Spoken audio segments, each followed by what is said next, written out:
Olá, meu querido, olá, minha querida, paz do Senhor. Sejam todos muito bem-vindos ao nosso canal e a mais um vídeo da série Minuto EBD. Nesta oportunidade, nós estaremos conversando sobre alguns aspectos da nossa lição, mais propriamente dito, sobre a leitura bíblica em classe. No vídeo passado, nós estabelecemos 10 paralelos entre Jesus e Moisés, entre a lei e a graça, ou a promulgação da lei e a promulgação da graça, já que a nossa lição trata justamente do início da dispensação da graça com a sua promulgação, na qual Jesus realiza o sermão conhecido como Sermão do Monte, ou Sermão da Montanha, ou mesmo até Sermão das Beatitudes. Neste rápido vídeo, eu quero dissecar sobre os 8 ou sobre os 9 aspectos que Jesus cita neste Sermão das Beatitudes. Eu quero rapidamente falar sobre essas virtudes da vida do salvo. Todo aquele que é um salvo, lavado e remido no sangue de Jesus, deve apresentar estas características citadas por Jesus. Porém, estas características precisam ter a perspectiva e a visão de Jesus, e não a visão secular. Lendo aqui na leitura bíblica em classe, no versículo 3, Jesus fala da primeira bem-aventurança. Bem-aventurados os pobres em espírito, porque deles é o reino dos céus. Esta pobreza de espírito, ao contrário do que muitos pensam, não tem relação com a palavra antagônica dela, que é riqueza. Na pobreza de espírito não significa que a pessoa tem ausência de espírito, mas pobreza de espírito fala acerca da nossa dependência para com Deus. Pobre de espírito é aquele que é dependente de Deus em todas as coisas. Pobre de espírito não é pobreza material, porque lá no livro de Salmos, no capítulo 40, no versículo 17, o salmista diz: sou pobre e necessitado, mas o Senhor cuida de mim. É inadmissível pensarmos que o salmista, na condição que ele se encontrava, era um pobre, mas ele estava falando da pobreza espiritual, ou seja, da dependência de Deus. Ser pobre de espírito, na visão de Cristo, é ser dependente de Deus. Aqueles que são dependentes de Deus são bem-aventurados. O versículo 4. Bem-aventurados os que choram, porque eles serão consolados. Este choro também que Jesus se refere é diferente do choro, por exemplo, do salmista quando ele diz o choro pode durar uma noite, mas a alegria vem pela manhã. Este é um outro tipo de choro. O choro que Jesus aqui está se referindo fala sobre o nosso sentimento e a nossa reação em relação ao pecado. Bem-aventurados os que choram significa bem-aventurados aqueles que ainda sentem tristeza pelo pecado, pelo fato de estarem fazendo algo que desagrada a Deus e assim ficam tristes e assim choram, não apenas o choro externo, mas principalmente o choro da alma. Aqueles que ainda sentem repulsa pelo pecado e choram por dentro por conta disso, são bem-aventurados, porque eles serão consolados. É isso que diz o texto. Terceira bem-aventurança. Bem-aventurados os mansos, porque eles herdarão a terra. Esta mansidão, ser manso, não quer dizer ser bobo. Ser manso não quer dizer ser omisso. A mansidão a qual Jesus se refere fala acerca de uma atitude de humildade. A mansidão da qual Jesus se refere fala acerca do fruto do Espírito chamado temperança. Ser manso é ser temperante. Ser manso é possuir o fruto do Espírito, o fruto da temperança, o fruto da longanimidade. Isto é ser manso, ter uma atitude humilde. Foi por isso que Jesus falou lá em Mateus 11:28, não é isso?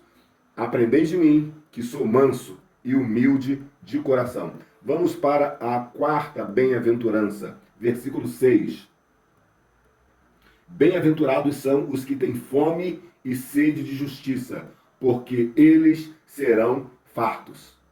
Esta fome e esta sede de justiça é, na verdade, uma metáfora que expressa um fervoroso, um ardente sentimento em prol da justiça.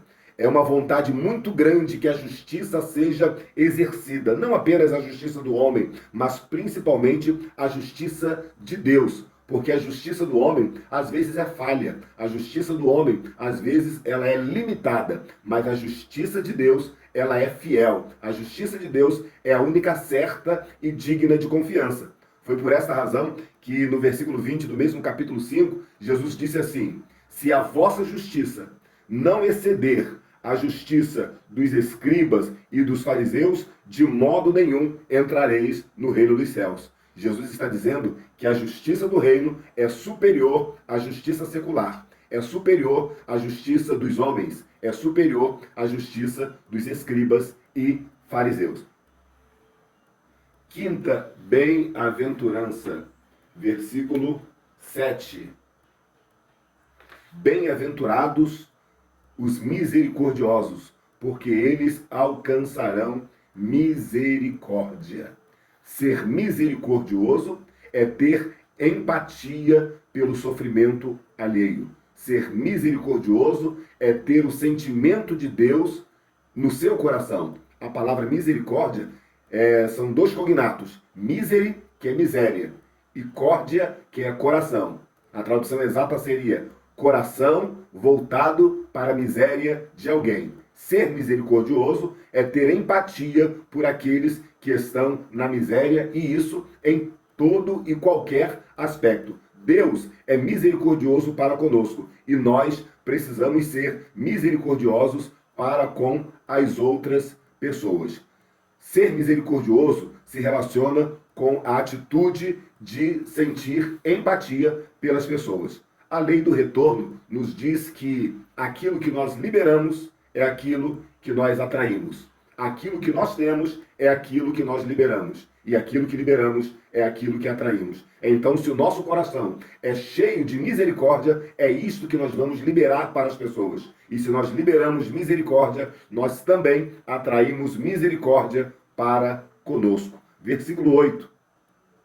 Bem-aventurados são os puros de coração, porque eles verão a Deus. A pureza revela o nosso interior. A pureza é a condição sine qua non para entrarmos no reino de Deus. Se lembra lá do salmista quando ele diz: Senhor, quem entrará no teu santo monte? É a mesma coisa que dizer: Senhor, apenas aquele que for puro, aquele que for íntegro, aquele que for limpo. É por esta e outras razões que Jesus dá ênfase à pureza de coração. Bem-aventurados os puros de coração, porque eles verão a Deus. Em todas as páginas das Escrituras, Deus aponta sempre para a pureza de coração, porque esta pureza denota integridade de vida para com Deus. Os impuros, diz em Apocalipse, não herdarão o reino dos céus. E esta pureza abrange a vários e vários aspectos. Versículo 9. Bem-aventurados os pacificadores, porque eles serão chamados filhos de Deus. O que é ser um pacificador? Pacificador é aquele que busca a paz. E alguém poderia dizer: mas eu busco a paz. Por que eu não seria enquadrado como um pacificador? Porque pacificador, conforme a perspectiva de Jesus, é aquele que abre mão do seu direito, é aquele que abre mão da sua razão, é aquele que abre mão do juízo e da vingança para ter paz. É aquilo que Paulo disse: no que depender de vós, tende paz com todos os homens. É aquilo que o escritor do livro aos Hebreus diz: segui a paz com todos e a santificação, sem a qual ninguém verá o Senhor. Ser santo e seguir a paz é uma característica do salvo em Cristo Jesus. Por esta razão, Jesus disse: bem-aventurados os pacificadores, aqueles que buscam a paz, aqueles que promovem a paz, porque Deus nos tem chamado para o ministério da reconciliação e não para o ministério da discórdia. Bem-aventurados os pacificadores. Versículo 10 fala da oitava bem-aventurança. Bem-aventurados os que sofrem perseguição por causa da justiça, porque deles é o reino dos céus. Sofrer perseguição por causa da justiça. O apóstolo Pedro e Tiago nos fala com muita propriedade que muitos são perseguidos, porém não é por causa da justiça, e sim por causa de erros próprios cometidos. O que Jesus está falando é que felizes e bem-aventurados são aqueles que sofrem perseguição, porém as sofrem por causa da justiça, não do homem, mas da justiça de Deus. Não pelos erros cometidos, mas por conta dos parâmetros de justiça do reino dos céus. Esses que sofrem tais perseguições são considerados por Jesus bem-aventurados. E a última bem-aventurança, não menos importante que as demais, contida no versículo 11, está escrito: bem-aventurados sois vós, quando vos injuriarem e perseguirem e mentindo disserem todo mal contra vós por minha causa. Exultai e alegrai-vos, porque é grande o vosso galardão no céu, porque assim perseguiram os profetas que foram antes de vós. Percebam que na bem-aventurança anterior, Jesus fala da perseguição por causa da justiça. Agora, neste versículo, nesta próxima e última bem-aventurança, Jesus fala sobre a perseguição e a injúria e a difamação por causa do seu nome. Parecem coisas iguais, mas são coisas ou são motivações distintas. Às vezes somos perseguidos por causa da justiça do reino. Outras vezes somos perseguidos por causa do reino de justiça, o reino de nosso Senhor e Salvador Jesus Cristo. Às vezes somos perseguidos por conta do evangelho em si, sem ao menos as pessoas questionarem quais são os princípios e os valores do evangelho. Não gostam de nós, nos perseguem somente por causa do nome de Jesus, somente por conta do evangelho. Outras vezes não. Outras vezes somos perseguidos porque nos posicionamos peremptoriamente pela justiça do reino, por questões absolutas, concretas e bem pontuadas. E por conta disso, somos perseguidos por outras pessoas que discordam do nosso posicionamento. Mas o certo é, se somos perseguidos pela justiça do reino, somos bem-aventurados. Se somos perseguidos pelo reino de justiça, também somos bem-aventurados. Essas são, então, as 9 beatitudes, ou as 9 bem-aventuranças citadas por Jesus neste início do Sermão da Montanha, que possui ainda outras, pelo menos 4 mensagens, no caso, num total de 5 mensagens. Esta é a primeira mensagem, as bem-aventuranças. Espero que você tenha gostado dos nossos comentários. Se você gostou, se não gostou também, deixa aí um comentário, uma concordância, uma discordância, uma opinião, uma sugestão. É importante que você interaja com os nossos vídeos, com os nossos comentários, para que assim o sistema possa entender a relevância dos nossos vídeos e possa divulgá-lo para outras e mais pessoas.